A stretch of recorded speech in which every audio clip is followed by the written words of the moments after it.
Hi, welcome to Prabhas veggie world. എല്ലാവർക്കും എൻ്റെ videos ഒക്കെ ഇഷ്ടമാവുമെന്ന് വിചാരിക്കുന്നു. സ്നാക്ക് സീരീസിന്റെ അടുത്ത ഡിഷിലേക്ക് പോവാം. ഇന്നൊരു കുറച്ചൊരു ട്രഡീഷണൽ ആയിട്ടൊരു ഡിഷാണ്. മുമ്പ് നമ്മുടെ ചെറുപ്പകാലത്തൊക്കെ ധാരാളമായിട്ട് കഴിച്ചിട്ടുണ്ടാവാം. ഓട്ടട. അതെങ്ങനെയാണ് ഉണ്ടാക്കേണ്ടതെന്ന് നമുക്ക് നോക്കാം. ഓട്ടട പറഞ്ഞ് അറിയാത്തവർക്കായിട്ടാണ് കേട്ടോ. ഓട്ടട പറഞ്ഞു കഴിഞ്ഞാൽ ഗോതമ്പും തേങ്ങയും ശർക്കരയും കൂടി ചേർന്ന് ഇലയിൽ ചുട്ടെടുക്കുന്ന ഒരു വിഭവമാണ്. അപ്പോൾ നമുക്ക് എൻ്റെ റെസിപ്പി എങ്ങനെയാണെന്ന് നോക്കാം. ഓട്ടടയ്ക്ക് ആവശ്യമായ സാധനങ്ങൾ: 1 കപ്പ് ഗോതമ്പ് പൊടി, 1 കപ്പ് തേങ്ങ ചിരകിയത്, ശർക്കര പൊടിച്ചത് ഒരു 1/2 കപ്പ് അല്ലെങ്കിൽ ഒരു ചെറിയ കപ്പ്, തേങ്ങയുടെ പകുതി, കുറച്ച് ചുക്കും ജീരകവും കൂടി പഞ്ചസാരയും കൂട്ടി ചേർത്ത് പൊടിച്ചതാണ് ഫ്ലേവറിന് വേണ്ടിയിട്ട്, ഒരു നുള്ള് ഉപ്പ്, പിന്നെ ഇല വാട്ടി കഷ്ണങ്ങളാക്കിയത്. നമുക്ക് ആദ്യം ഫില്ലിംഗ് ഉണ്ടാക്കാം. അതിനായിട്ട് തേങ്ങ ഇടുന്നുണ്ട്. അതിൻ്റെ കൂടെ ഈ ശർക്കര ഇട്ടിട്ട് നന്നായി കൈകൊണ്ട് മിക്സ് ചെയ്യുന്നതാണ് നല്ലത്. അപ്പോഴേ ആ ശർക്കര അതിൽ ചേർന്ന് പിടിക്കുള്ളൂ. ഒരു ചെറിയ സ്പൂണ് ചുക്കും ജീരകവും ഏലക്കായൊക്കെ കൂടി പൊടിച്ചതാണ്. ഇനി നമുക്ക് ഇതിനെ ഒന്ന് കൈകൊണ്ട് നന്നായി യോജിപ്പിക്കാം. വേണമെങ്കിൽ ഇതിനെ പാവൊക്കെ ആക്കിയിട്ട് പൂർണ്ണം പോലെ ഉണ്ടാക്കാം. പക്ഷേ ഇതാണ് ഈ ഓട്ടടയ്ക്ക് ടേസ്റ്റ് കൊടുക്കുന്നത്. നന്നായി മിക്സ് ചെയ്തിട്ടുണ്ട്. ഇനി നമുക്ക് ബാറ്റർ ഉണ്ടാക്കാം. ഇത് ദോശമാവിൻ്റെ പരുവത്തിലല്ല, എന്നാൽ ചപ്പാത്തി പരുവത്തിലുമല്ല. അപ്പോൾ നമുക്ക് ഇതിനെ നന്നായിട്ട് കുറച്ച് വെള്ളം ഒഴിച്ച് കുഴയ്ക്കാം. ഞാനിതിലേക്ക് ഒരു നുള്ളു ഉപ്പിടുന്നുണ്ട്. ഇനി നമുക്കിതിനെ ഒന്ന് കുഴച്ചെടുക്കാം. ഉപ്പിട്ട് ഞാൻ മിക്സ് ചെയ്തിട്ടുണ്ട്. ഇനി കുറച്ചായിട്ട് വെള്ളം ഒഴിച്ച് കൊടുക്കാം. നമുക്ക് ഏകദേശം ആയിട്ടുണ്ട്. ബാറ്റർ ഇതെങ്ങനെ വാട്ടറി ആയിട്ടുള്ളതാണ്. ഇനി നമുക്കിതിനെ പരത്താം. ഇതാണ് കേട്ടോ ഇതിൻ്റെ ഒരു പരുവം, കൺസിസ്റ്റൻസി. ഇനി നമുക്കിതിനെ ഒന്ന് പരത്തിയെടുക്കാം. അതിനായിട്ട് കുറച്ച് വെള്ളവും കൂടി അടുത്ത് വെക്കണം, എന്നാലേ പരത്താൻ കിട്ടുള്ളൂ. നമുക്കിനി അതെങ്ങനെയാണെന്ന് നോക്കാം.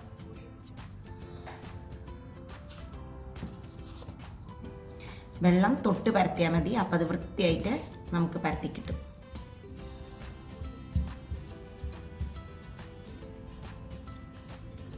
ഇത് കുറച്ച് കട്ടിയിലായിരിക്കും ഉണ്ടാവുന്നത്. പിന്നെ ഓട്ടട ഞാനിത് ദോശക്കല്ലിലാണ് ചുട്ടെടുക്കുന്നത്. ഇനി ഇതിൻ്റെ ഹാഫിൽ ഞാൻ ഈ തേങ്ങ വെച്ചിട്ട് ഫില്ല് ചെയ്യാൻ പോകണം.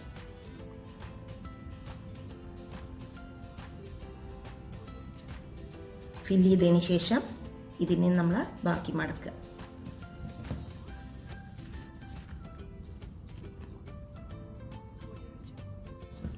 ഇത് ജസ്റ്റ് ഒന്ന് മടക്കിയാൽ മതി. ഒരുപാട് കട്ടിയായിട്ട് മടക്കേണ്ട ആവശ്യമൊന്നുമില്ല.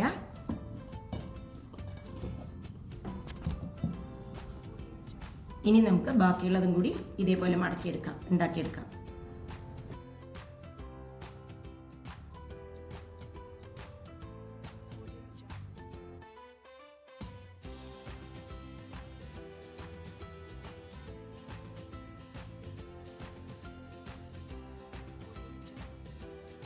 അപ്പം നമ്മുടെ ഇതെല്ലാം റെഡി ആയിട്ടുണ്ട്. കറക്റ്റ് പൊതിഞ്ഞിട്ടുണ്ട്.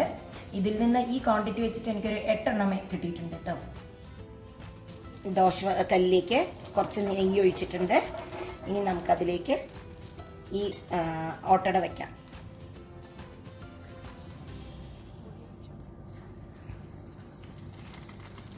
ഇതിലിപ്പോൾ ഞാൻ 2 എണ്ണ ഒരേ ടൈമിൽ വെക്കുന്നുള്ളൂ. ഇനി ഇതിൻ്റെ മേലയിൽ കുറച്ച് കനായിട്ട് എന്തെങ്കിലും കയറ്റി വെക്കണം. ഇത് ആക്ച്വലി ഒരു പാത്രത്തിൻ്റെ അടിമേൽ അടുത്ത പാത്രം വെച്ച് ഇങ്ങനെ അമർത്തിയിട്ടാണ് ഞാൻ ഇങ്ങനെ ചെയ്യാം.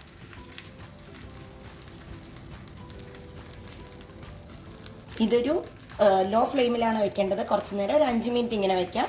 അത് കഴിഞ്ഞിട്ട് നമുക്കിതിനെ മറിച്ചിടാം. ഇപ്പോൾ ഒരു 5 മിനിറ്റ് ആയിട്ടുണ്ട്. നമുക്കിതിനെ മറിച്ചിടാം. ഇത് കണ്ടു. ഇപ്പോൾ ഇലയൊക്കെ നന്നായി ആയിട്ടുണ്ട്. മറിച്ചിടാം. ഇത് കണ്ടു, ഇലയൊക്കെ നല്ലോണം മുരിഞ്ഞിട്ടുണ്ട്.